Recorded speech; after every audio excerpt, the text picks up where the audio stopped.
Care dintre voi sunteți părinți? Mâna sus. Oi, oi, oi, oi, oi, oi, oi. Ați ridicat-o mâna încă o dată să mă uit? Ok. Uite, vezi ce înseamnă să fii părinte? Se aude o voce aici. Mai am încă câteva săptămâni și o să intru și eu în această categorie de oameni ca și părinte și da, încurajare pentru război, știi cum e.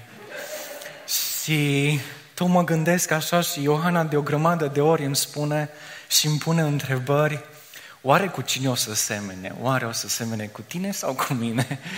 Oare o să aibă păr negru sau păr blond? Oare o să aibă ochi albaștri sau ochi căprui? Oare cum o să fie? O să fie după Constituția ta sau după Constituția mea? Așa făceau și soțiile voastre. Ok, bun. Interesant, nu? Cred că atunci când ești în așteptarea unui copil și copilul acolo în pântecele mamei, cred că nu poți să faci nimic ca să-i determini culoarea părului sau culoarea ochilor. Nu poți să faci nimic ca să faci să aibă un IQ de 175 sau să-i faci tu cumva să aibă înălțimea cu tare sau cu tare. Nu ai cum tu să faci lucrul acesta. Nu sunteți de acord cu mine, așa-i? Gândiți-vă la lucrul acesta. Pavel ia această analogie a omului și spune că exact așa cum e creat un om după un trup care are mai multe mădulare cu mai multe funcții, exact așa Dumnezeu a creat biserica care are mai multe mădulare cu mai multe funcții. Foarte interesant. Dumnezeu a avut în mintea lui, în planul lui, cum să creeze un om și tot Dumnezeu a avut în planul lui și în mintea lui cum să creeze biserica. Nimeni dintre noi, când așteptăm un copil, nu mergem cu o listă în fața lui Dumnezeu și să-i zicem așa: Doamne, știu că Tu le poți face pe toate, vreau un copil cu ochi albaștri, vreau să fie blond, vreau să aibă înălțimea cu tare, să fie foarte deștept, să mă scoată și pe mine din sărăcie, eu să nu mai lucrez niciodată. Nu poți să faci chestia asta. Ci noi primim de la Dumnezeu copilul care El l-a creat. Exact așa trebuie să fim și noi ca și biserică. Noi nu putem să mergem înaintea lui Dumnezeu ca și biserică și să-i spunem darurile care noi vrem să ni le dea. Pentru că Dumnezeu are o strategie a Lui ce fel de daruri să dea oamenilor din biserică și lucrul acesta Dumnezeu îl face după voia Lui suverană. El alege oameni, El alege ce daruri spirituale să le dea la fiecare om și așa trebuie să primim noi lucrul acesta. Darurile acestea spirituale și darurile Duhului Sfânt, deja suntem foarte de mult timp, suntem la a 10-a predică pe Duhul Sfânt. Dacă nu le-ai ascultat pe celelalte, poți să le asculți pe podcastul bisericii, dar darurile astea sunt așa de multe și Dumnezeu le dă oamenilor. Și darul pe care Dumnezeu ni-l dă nouă, fiecăruia dintre noi, El cumva preia din personalitatea noastră. Darul pe care Dumnezeu ți-l dă, tu îl vei manifesta cu amprenta personalității tale și cu amprenta cunoștinței tale. De exemplu, dacă mergi pe câmp și rupi un spic de grâu și te uiți la spicul ăla și îl iai și îl formezi așa într-un pai. Și după aia iei 2-3 picuri de apă și pui prin paiul acela, picuri apa aia, îți dai seama că la sfârșit apa o să aibă gustul de la paiul respectiv. Exact așa și darurile. Dumnezeu ne le dă, de exemplu, noi suntem aici mulți și jumătate din noi sau o parte din noi au darul slujirii. Ei, acest dar al slujirii se va manifesta diferit la fiecare dintre noi conform mentalității noastre, cunoștinței noastre, abilităților noastre pe care noi le avem. Și darurile acestea sunt multe. În 1 Corinteni 12:4, un pasaj care de multe ori l-am citit, spune așa: există o diversitate de daruri, însă este același Duh. Există o diversitate de slujiri, însă este același Domn. Există o diversitate de lucrări, însă este același Dumnezeu care le înfăptuiește pe toate în toți. Și noi am străbătut prima diversitate pe care i-am numit daruri motivaționale. Duminica trecută am început să ne oprim la diversitate de slujiri. Astfel ne-am dus în Efeseni, capitolul 4, versetul 11. Vreau să mergi cu mine acolo. Deschideți Biblia în cartea Efeseni, capitolul 4, versetul 11, care spune în felul următor: și El i-a dat pe unii apostoli, pe alții profeți, pe alții evangeliști, pe alții păstori și învățători, pentru echiparea sfinților în scopul lucrării de slujire, pentru zidirea trupului lui Iisus Hristos. Și data trecută ne-am ocupat de slujirea de apostol. Și vreau să ne readucem puțin aminte de această slujire și ce înseamnă ea și după aceea vom merge mai departe la slujirea de profet. Când vine vorba de apostol, țineți minte, cuvântul apostolos, trimis pentru o misiune, noi putem să zicem că astăzi ar putea să însemne cuvântul ăla apostol, misionari transculturali. Sau ar putea să însemne oameni care plantează biserică. Putem să zicem chestia asta, dar fiți foarte atenți. În momentul când Pavel a scris această epistolă, el nu s-a referit la lucrul acesta. El nu s-a referit la misionari, el nu s-a referit la plantatori de biserică. Dar întrebarea e, la ce s-a referit Pavel atunci, când a scris atunci apostolos acolo?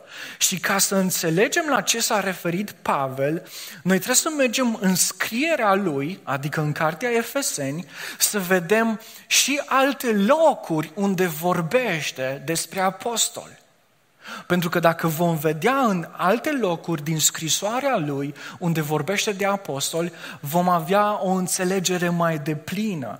Astfel, dacă mergem în capitolul 2 și mergem la versetul 19, observăm că spune așa: așadar, acum nu mai suntem străini sau de alt neam, ci suntem cetățeni împreună cu sfinții și membri ai casei lui Dumnezeu, fiind zidiți pe temelia apostolilor și a profeților, piatra din capul unghiului fiind Hristos Iisus. Astfel, observăm că aici Pavel se referă la apostoli și la profeți, i-a luat împreună pe amândouă categoriile și a spus că asta e fundamentul vieții noastre de credință. Ceea ce apostolii și profeții au primit este fundamentul vieții noastre de credință. Dacă mergem puțin mai departe și mergem mai sus, observăm în Efeseni 3, capitolul 3, de la versetul 4, care spune așa: citind despre acestea, puteți înțelege priceperea mea cu privire la taina lui Hristos. Taina lui Hristos se referă la mântuirea prin Iisus Hristos, care ne-a fost făcută care n-a fost făcută cunoscută fiilor oamenilor în celelalte generații, așa cum le-a fost descoperită acum sfinților lui apostoli și profeți prin Duhul. În acest verset observăm din nou același principiu care l-am mai observat odată. Dumnezeu a turnat descoperirea lor, descoperirea despre mântuire, despre credință, în profeți și apostoli. Cu alte cuvinte, profeții și apostolii sunt recipientul descoperirii divine în ceea ce privește viața de credință. Înțelegeți ideea la ce se referă Pavel când vorbește despre apostoli și profeți? Și după aia mergem la capitolul 4, exact ceea ce am citit înainte. Și el i-a dat pe unii apostoli, pe alții profeți. Și atunci ar trebui să-i luăm împreună. Data trecută am vorbit despre ce însemna un apostol și astăzi vreau să mergem mai departe și să vedem ce înseamnă acest profet. Și vreau să răspundem la întrebarea următoare. De ce azi nu mai există slujba de profet? Și acum poate voi ziceți, ce ai zis? Nu mai există slujba de profet. Hai să vedem. De ce azi nu mai există această slujbă? Ca să răspundem la această întrebare, trebuie să avem în vedere și Vechiul Testament, că de acolo au început lucrurile acestea. Cuvântul profet vine din limba ebraică care înseamnă nabi, iar acest termen nabi are sensul de o persoană care vorbește în numele altei persoane.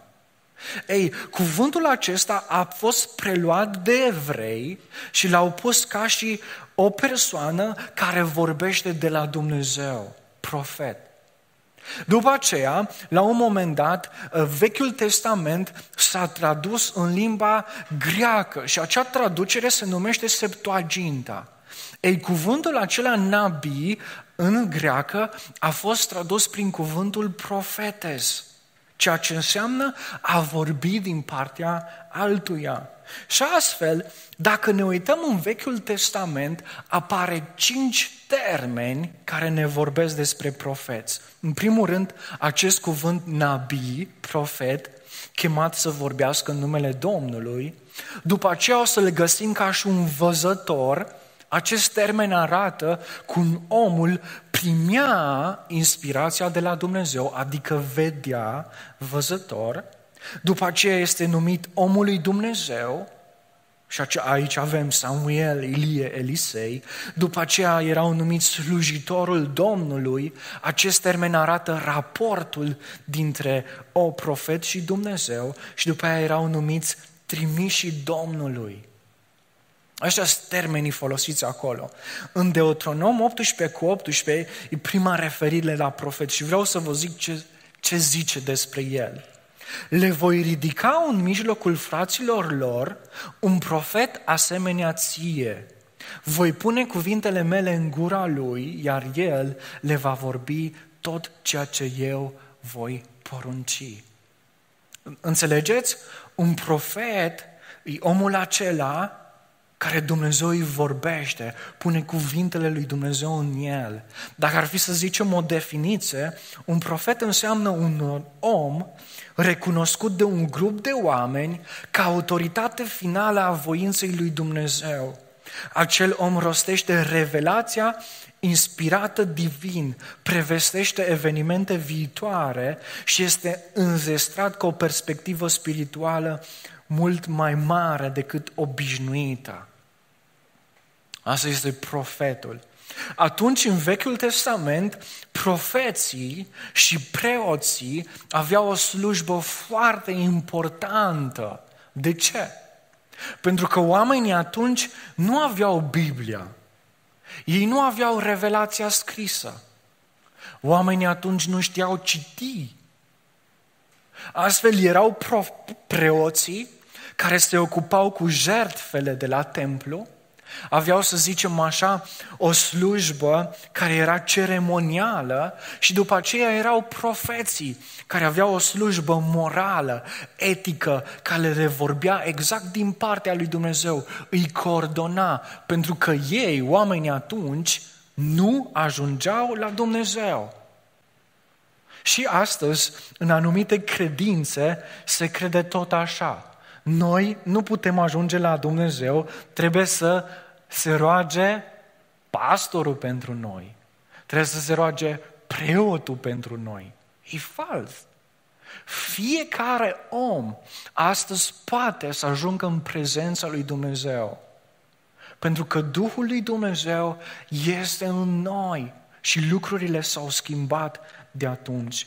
Hai să ne uităm la câteva funcții sau funcții pe care profeții atunci le aveau. Nu o să ne uităm peste toate, pentru că ar trebui să ne uităm, să studiem foarte mult, dar vă dau câteva idei să vă dați seama de ce nu mai avem astăzi slujba aceasta de profet. Era un mijlocitor între Dumnezeu și oameni. Dacă ne uităm la Moise, el era unul dintre profeți și el mergea înaintea lui Dumnezeu, Dumnezeu îi vorbea lui și după aia el venea și spunea poporului. Era un mijlocitor. Oamenii nu știau care e voia lui Dumnezeu, oamenii atunci nu aveau Duhul lui Dumnezeu în ei, oamenii nu aveau Biblia și trebuia cineva să le aducă un mesaj din partea Domnului și acela era profetul. Moise spune în Deuteronom 5:5, atunci eu am stat între el și voi ca să vă vestesc cuvântul Domnului, deoarece v-a fost teamă de foc și nu ați urcat pe munte. Dumnezeu îi vorbea lui Moise, Moise lua cuvântul lui Dumnezeu și îl ducea poporului lui Dumnezeu. El îl primea prin grai. Foarte interesant. Moise era deosebit de toți alți profeții pentru că Dumnezeu vorbea cu Moise. Alți profeți primeau cuvântul lui Dumnezeu prin vedenii naturale, cum ar veni să apară ceva în fața noastră, sau supranaturale, ei să fie luați undeva și duși într-o altă parte. În acea lume, atunci, existau mai mulți profeți. Existau profeții lui Dumnezeu, care e Dumnezeul Bibliei, dar totodată existau și profeții altor popoare.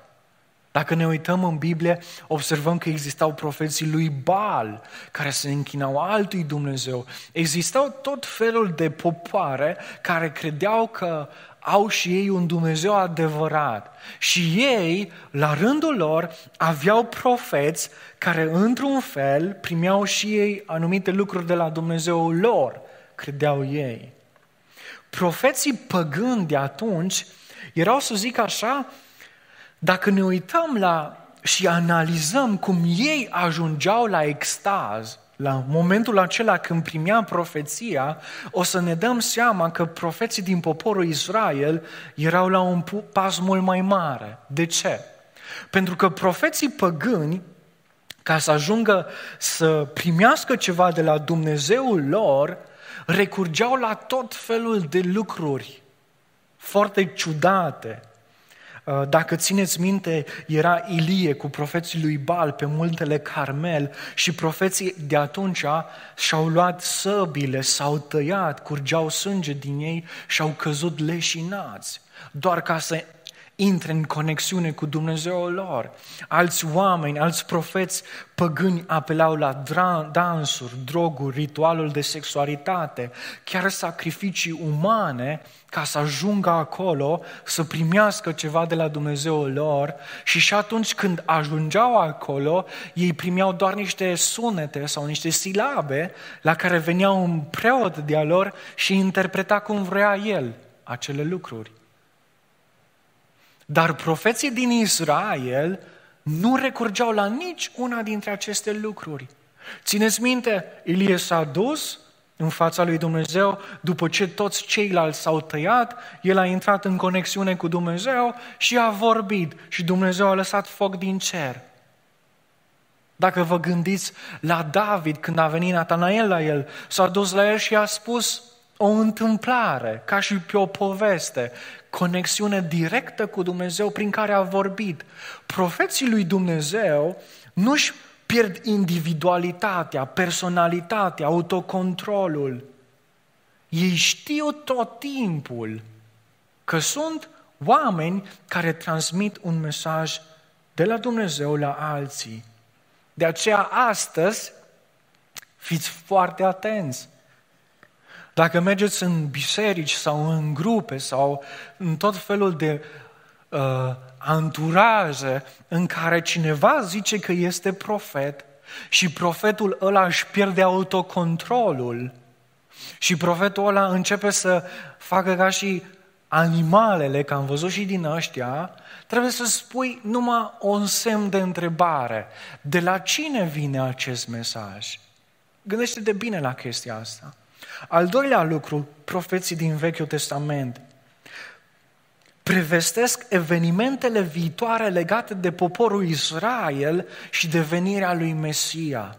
Dacă te uiți în Vechiul Testament, observi că ei trebuia să intre în țara promisă și Moise le spune cum să intre. Și le spune, vreau să vă citesc niște versete, când vei intra în țara pe care ți-o dă Domnul Dumnezeul tău, să nu înveți să practici urăciunile acelor neamuri, să nu se găsească la tine nimeni care să-și treacă fiul sau fiica prin foc, să practice divinația, prezicerea, interpretarea semnelor, vrăjitoria, care să lege prin descântece, care să întrebe duhurile morții și care să cheme spirite sau care să caute pe cei morți, pentru că orice practică din toate acestea este o înrăciune înaintea lui Dumnezeu. Erau oameni atunci care vroiau să ajungă la divin, la ceva supranatural, prin mijloacele acestea, complet greșit. Și spunea Moise, hei, când mergeți în țara aceea, să nu fie nimeni printre voi care face lucrul acesta, pentru că lucrurile astea sunt o ruciune înaintea lui Dumnezeu. Chiar dacă, probabil, unii dintre voi ați fost la vrăjitori sau ați fost la oameni care v-au ghicit, chiar dacă ei au avut dreptate și vi-au descoperit anumite adevăruri din viața voastră, asta nu înseamnă că adevărurile alea vin de la Dumnezeu. Trebuie să fim foarte atenți. Și după aceea Moise le spune, Domnul Dumnezeul tău îți va ridica în mijlocul tău dintre frații tăi un profet asemenea mie, de el să ascultați. Astfel Moise le spune, hei, voi veți intra în țară ca și națiune, veți merge acolo, să nu faceți lucrurile care oamenii ăia le fac și Dumnezeu vă va aduce, și acum Moise profețește, un profet, marele profet, pe Iisus Hristos, de care de El să ascultați. Și asta făceau profeții atunci, prevesteau evenimente viitoare. Ei, astăzi se mai întâmplă. Nu știu dacă voi ați primit anumite mesaje pe telefonul vostru de la cineva care crede că e profet. Și începe o profeție de genul acesta. Anul ăsta o să fie un an foarte rău, o să fie războaie, o să se scumpească prețurile, o să fie molimă prin țară, poporule, o să fie un an greu. Ei, ideea e în felul următor. Nu trebuie să fii profet ca să-ți dai seama că prețurile s-au scumpit, că sunt războaie și că există COVID. Nu trebuie să fii profet, nu trebuie să ai darul acela. De aceea când asculți chestiile astea, cineva care zice că el e unul dintre aceștia, crede-mă, ai voie să pui sub semnul întrebării profeția lui. Tu trebuie să o judeci, tu trebuie să o analizezi și trebuie să faci lucrul acesta. Un alt lucru, profeții erau chemați să întoarcă poporul la Dumnezeu. Dacă trăiai în Vechiul Testament, în poporul Israel, nu prea vroiai să trăiești când erau profeții prin zonă. De ce? Pentru că Dumnezeu trimitea profeți când oamenii se depărtau de Domnul.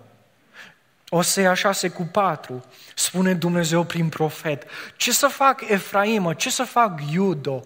Evlavia voastră este ca norul de dimineață și ca roa care trece curând, adică voi nu sunteți evlavioși. Și după aia Dumnezeu le spune, de aceea îi voi biciui prin proroci, îi voi ucide prin cuvintele gurii mele și de judecățile mele vor străluci ca lumina. Înțelegeți ideea profetului vechi testamentar?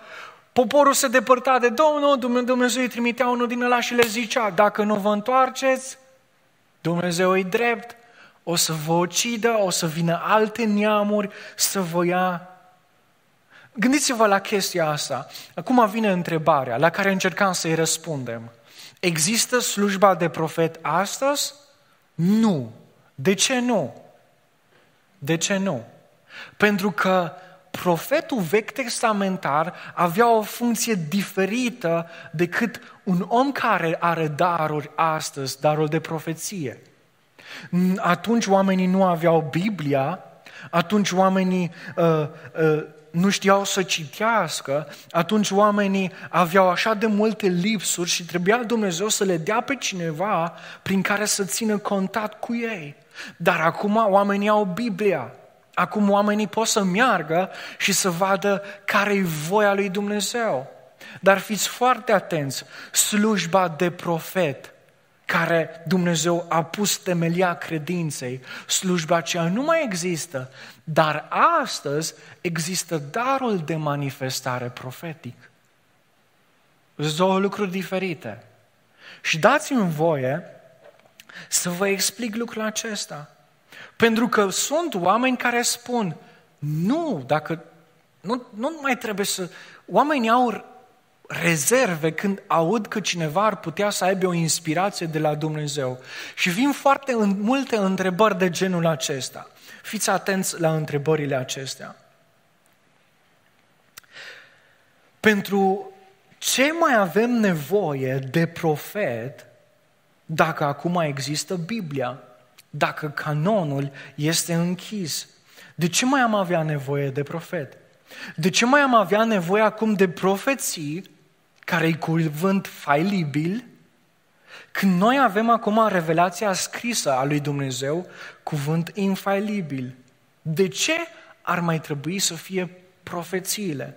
Nu este suficientă Scriptura? Și dați-mi voie să vă spun că astea sunt niște întrebări foarte bune. Sunt niște întrebări foarte bune care ar trebui să le analizăm bine. Și vreau să vă dau câteva exemple de manifestarea profeției care nu înlocuiește Scriptura și care e biblică, ca să înțelegem lucrurile astea. Acum câțiva ani buni am fost invitat la o biserică să merg să predic acolo în biserica respectivă. Când eram la facultate, eram ceva de genul anul 2 de facultate, când eram la facultate predicam foarte mult și în diferite biserici. Trebuia să merg acolo, Și atunci eu îmi făceam o predică, mergeam la biserica X, mă rugam, îi spuneam lui Dumnezeu să mă coordoneze spre un text din Biblie și îmi făceam o predică și atunci schițele de la predică mi le puneam în Biblie. În Biblia mea îmi puneam niște schițe de predică. Și atunci când mergeam la o biserică, aveam schița de predică, eu îmi scriu toată predica, cuvânt cu cuvânt, tot îmi scriu. Și atunci aveam transcriptul cum ar veni predicea acolo. M-am dus la o biserică, țin minte, era așa frig, era o biserică mică, undeva la 40 de oameni, nu foarte mare. Și așteptam ca să-mi vină rândul să predic. La un moment dat am primit un îndemn în mine, în mintea mea, în inima mea, că nu ar trebui să predic predica care am pregătit-o. Și eu chestia asta nu fac. Și atunci îndemnul ăla se repeta. Și eu stăteam acolo și mă rugam și ziceam, Doamne, eu am pregătit o predică, eu am repetat-o acasă, eu m-am rugat pentru predica asta, nu pot să-mi schimb predica. Și îndemnul ăla era din ce în ce mai tare în inima mea. Trebuie să schimb predica. Nu trebuie să mergi cu predica aia. Și în Biblie aveam mai multe schițe. Și eram îndreptat spre o anumită predică. Spre o anumită schiță. Știam care îi. Și atunci am zis, eu nu o să schimb predica. Pentru că pentru mine a schimba predica cu 2 minute înainte să predici înseamnă predestinare la faliment. Adică mă încurc în puncte, mă încurc în ce trebuie să zic. Și atunci ziceam, Doamne, nu. Și atunci imboldul ăsta era așa de mare încât am zis, ok, o să-mi schimb predica, o să merg pe varianta aia, mi-am luat-o, mi-am pus-o la text m-am rugat și am zis, Doamne, te rog ajută-mă să fiu cursiv, să nu stau cu pauze multe, că dacă nu ești pregătit, aștepți așa, ce-ar fi să vorbesc așa? Și, dragilor, vreau să vă spun, nu vreau să fiu așa, știi? Și am zis, Doamne, te rog, ajută-mă să fiu cursiv. Tată, te rog, conectează tu biserica cu cuvântul din Biblie pe care mi l-ai pus pe inimă. Și am făcut chestia asta unică. Eu nu fac chestia asta, nu e ceva care se face. Și am predicat. Și de când m-am urcat la amvon, am conștientizat prezența lui Dumnezeu diferită în biserică. Și după ce am predicat, am terminat tot, vreau să ies afară și a venit cineva din biserică la mine și mi-a spus, cum de-ai știut? Ce să știu? Cum de-ai știut situația bisericii? Ce să știu?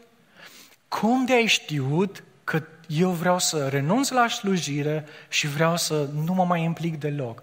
Păi, dar eu n-am știut. Ai vorbit tu cu pastorul și v-ați spus voi ce să predica? Nu, deloc. Eu nu știu, nici nu vă cunosc pe nimeni de aici. Mie îmi spune de la facultate sau colegii, mergi și predică acolo și gata, eu nu cunosc pe nimeni. Nu că ai știut, pentru că tu ai zis să-mi predică în felul următor. Nu te descuraja, nu te lăsa descurajat, nu renunța la slujire din cauza certei din biserică prin care treceți acum. Și pentru mine, lucrul acesta e un cuvânt profetic. De ce? Asta pe mine nu mă face profet. De ce e un cuvânt profetic? Pentru că așa se manifestă darul acesta de profeție. Poate să se manifeste prin fiecare credincios. Dacă ne uităm în 1 Corinteni 14:3 spune, dar cel ce profețește le vorbește oamenilor pentru zidire, mângâiere și încurajare. Înțelegeți ideea?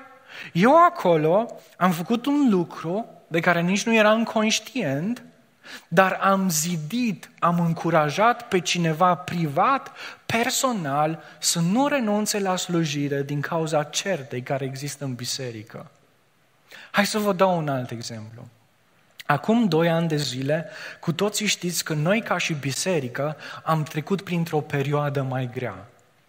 Cu toții știți că am fost mulți oameni, mai mulți oameni în biserică, o parte din biserică avea o viziune diferită despre ce înseamnă biserică și nu mai am putut să stăm împreună și biserica s-a despărțit. Ei, în momentul când se desparte o biserică, nu e ceva de care să te bucuri, e ceva dureros, nu? Prieteni de-a noștri cu care am slujit până atunci s-au luat și au mers într-o altă parte. A fost ceva dureros atât pentru oamenii din biserică, cât și pentru mine ca și pastor. Pentru mine a fost devastator. Nu înțelegeam de ce. Gândiți-vă, să fii un om de 27, să fii un băiat de 27 de ani, să păstorești o biserică și într-un an jumate biserica să ți se rupă. Care e cel mai tare eveniment care l-ai făcut în biserică? Păi să o rup biserica. Era ceva foarte greu. Îmi puneam foarte multe semne de întrebare. Mă gândeam, oare mă cheamă Dumnezeu? Oare e bine ce fac? Unde am greșit? Ba, mai mult de atât, am renunțat la un job, am venit angajat de biserică, mă gândeam, acum trebuie să merg să-mi caut un alt job, trebuie să fac alte lucruri. Tot capul meu era plin, era îndărâmat, chiar dacă oamenii din biserică nu mă vedeau așa, pentru că eu trebuia să fiu pastorul care arată că trebuie să mergem undeva. Dar și eu eram dărâmat atunci. Ei, eu atunci, în perioada aia, mergeam să ne întâlnim cu pastorii din Karlsruhe, pastorii de la bisericile de la nemți. Ne întâlneam în fiecare joi dimineața, la ora 7, Fliuștiuc împreună, micul dejun, și se vorbea despre planuri care le avem în oraș, cum să organizeze evangelizări și toate chestiile astea, dar totodată ne rugam împreună unii pentru alții. Ei, și într-o dimineață, fiind acolo, nimeni nu știa prin ce trec eu, după ce ne-am rugat și rugăciunea s-a terminat, a venit o soție de pastor, a unui pastor, și mi-a spus, am un cuvânt profetic pentru tine. Și am zis, ok, pentru mine nu e ceva foarte așa grozav, pentru că eu am trăit în familie din asta sau într-un cadru cu foarte multe prorocii. Și pentru mine e ok, dacă poți să-mi spui ceva, îmi spune. Și atunci mi-a zis ceva de genul acesta. Mi-a zis că Dumnezeu mi-a arătat că treci printr-o perioadă foarte grea cu biserica în care ești. Cumva, datorită acestei perioade grea, după ce se va termina, adică pe urmă, tu vei fi foarte plin de fericire și Dumnezeu va lucra într-un fel foarte mare în biserica aceasta. Înțelegeți ideea? Foarte interesant. Noi eram supărați de perioada aia grea, Dumnezeu a știut-o și Dumnezeu atunci mi-a spus că perioada asta e grea, e necesară, e bună, pentru că după aceea ne vom bucura și Dumnezeu se va manifesta în biserica aceasta. Ei, asta nu-i predică ce-mi zicea doamna respectivă, ci asta e pur și simplu o profeție. Nu contextă Biblia deloc. Nu are nimic cu revelația scrisă. Ea împlinește Biblia. Adică Biblia spune că profeția le vorbește oamenilor pentru zidire, mângâiere și încurajare. Înțelegeți ideea? Pentru noi Biblia e foarte importantă. Pentru noi Biblia și revelația care o dat Dumnezeu profeților și apostolilor și ei au scris cuvintele lui Dumnezeu pentru noi, pentru noi e temelia, baza credinței noastre. Și noi credem din toată inima, dar chiar Biblia ne vorbește despre acest dar profetic. Hai să vă dau încă un exemplu. Charles Spurgeon, el era un predicator foarte mare în istorie, i s-a dat numele de prințul predicării, așa de bine știa să predice, și el scrie în una dintre cărțile sale cum se manifestă acest dar profetic, cum s-a manifestat prin el. Spunea el, în timp ce predicam într-o sală, într-o ocazie, m-am uitat în mijlocul mulțimii și am arătat spre un om și am spus așa: este un om care stă acolo, care este cizmar, el își ține magazinul deschis duminică, a luat 9 bani și a făcut profit 4 bani din asta. Sufletul lui este vândut lui Satan pentru 4 bani. După aceea spune el că s-a dus prin oraș și a văzut un om care stătea și citea cartea lui. Și el l-a întrebat, îl cunoști pe Spurgeon?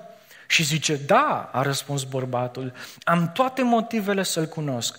Am fost să-l aud și sub predica lui, prin harul lui Dumnezeu, am devenit o făptură nouă în Iisus Hristos. Vă spun cum s-a întâmplat. M-am dus la hala muzicii din orașul în care s-a ținut evangelizarea, m-am așezat în mijlocul localului și domnul Spurgeon s-a uitat la mine de parcă m-ar cunoaște. Și în predica sa a spus spre mine și congregației că sunt cizmar și că îmi țin magazinul deschis. Asta spunea el, pe mine nu mă deranjează, dar mi-a spus că am vândut de 9 bani și am făcut profit 4 bani, exact ceea ce am făcut în duminica respectivă. Apoi mi-am dat seama că Dumnezeu a fost Cel ce vorbește sufletului meu prin el, așa că mi-am închis magazinul duminica următoare și la început mi-a fost teamă să mă duc să-l aud din nou, ca să nu spună oamenilor mai multe despre mine, dar după aceea m-am dus și Domnul s-a întâlnit cu mine și mi-a salvat sufletul. Din nou, profeția asta nu neagă Biblia, cuvântul revelat, ci exemplul acesta de profeție îi, prin faptul prin care se arată bunătatea și dragostea lui Dumnezeu în care le descoperă oamenilor inima.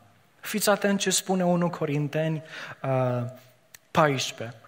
Dar dacă toți ar profeți și ar intra cineva necredincios sau neștiutor, el este convins de toți, este cercetat de toți, lucrurile ascunse ale inimii lui sunt descoperite și astfel că va cădea cu fața la pământ și se va închina lui Dumnezeu declarând: cu adevărat Dumnezeu este în mijlocul vostru.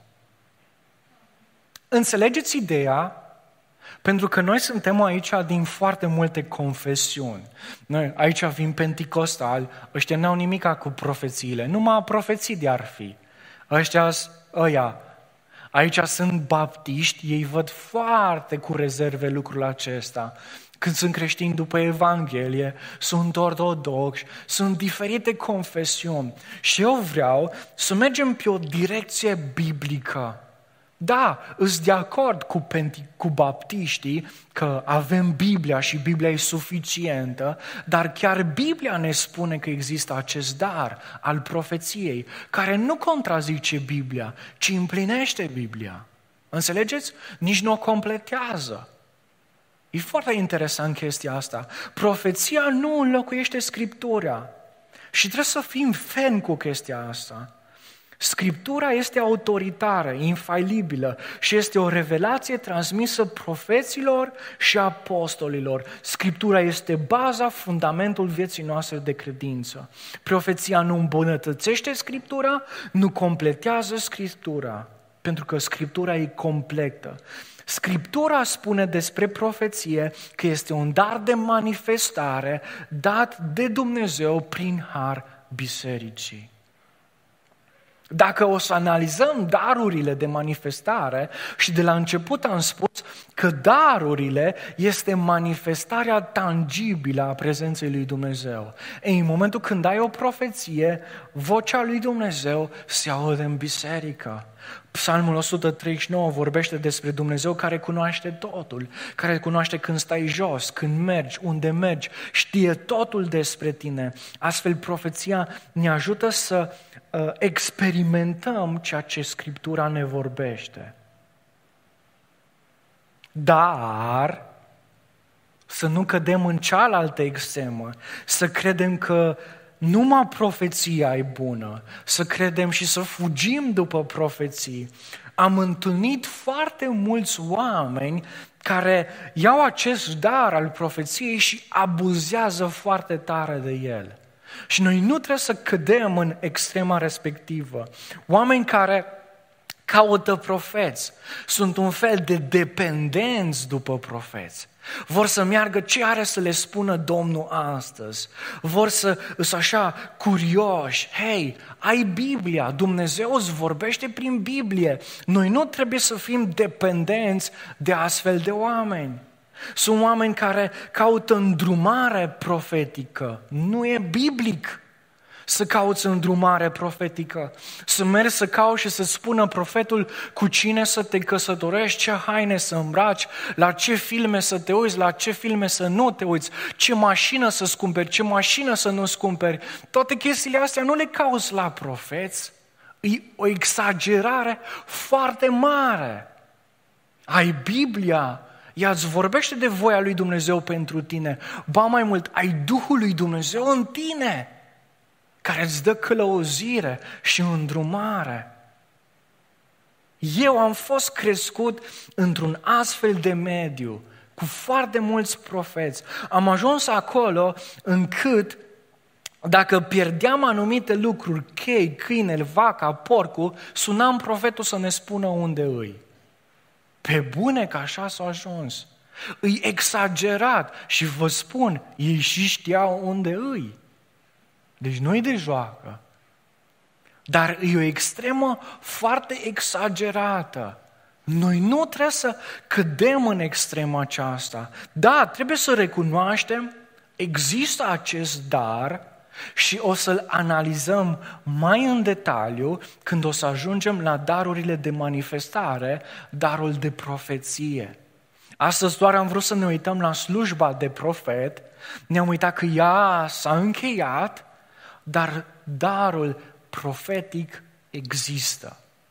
Și noi trebuie să-l privim biblic. Trebuie să avem o părere biblică despre el. Hai să ne ridicăm în picioare.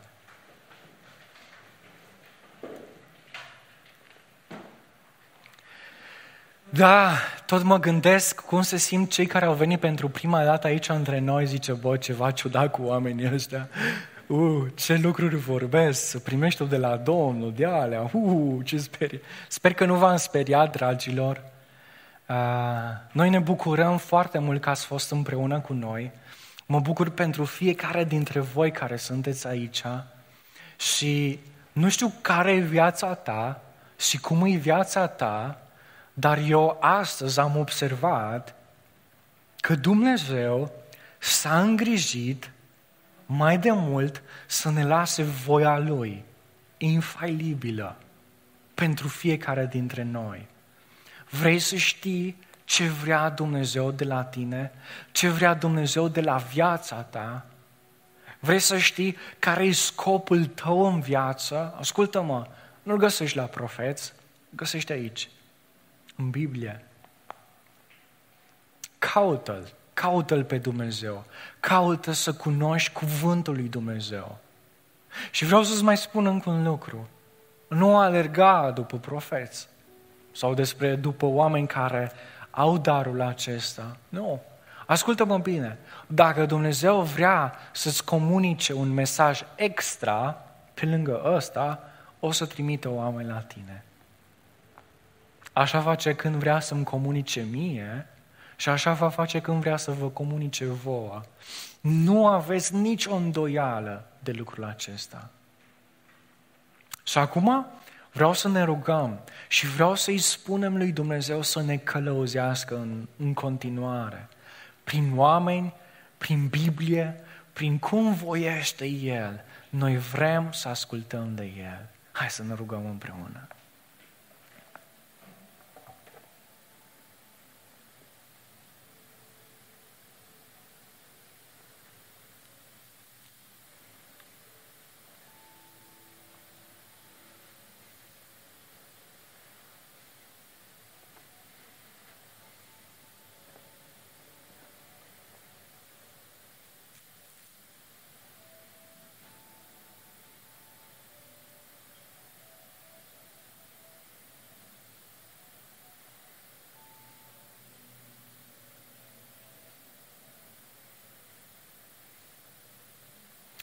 Tată, îți mulțumim așa de mult pentru tot ceea ce Tu ești și îți mulțumim că Tu ești prezent aici. Îți mulțumim, o Tată, pentru cuvântul Tău care l-ai lăsat scris în profeți și apostoli. Îți mulțumim așa de mult că Tu ne iubești și Tu vrei să mergi înainte cu noi. Tată, dă-ne înțelepciune, dă-ne pricepere, să știm cum să lucrăm cu darurile acestea pe care le descoperim din Biblie. Ajută-ne și dă-ne înțelepciune să știm cum să reacționăm în momentul când alți oameni vor veni la noi și ne va spune ca un mesaj din partea lui Dumnezeu pentru noi. Tată, dă-ne pricepere să înțelegem ceea ce Tu dorești și ceea ce Tu vrei. Tată, suntem din diferite biserici, din diferite dominațiuni, dar suntem aici și vrem să facem voia Ta. Te rog, vorbește-ne, te rog, călăuzește-ne, te rog, ajută-ne să devenim ceea ce Tu dorești să devenim. Îți mulțumesc așa de mult pentru fiecare om care a venit în această seară la biserică. Tată, mă rog pentru ei ca să le vorbești. Mă rog pentru ei ca să-i binecuvântezi și mă rog pentru ei ca să te descopere din ce în ce mai mult pe Tine.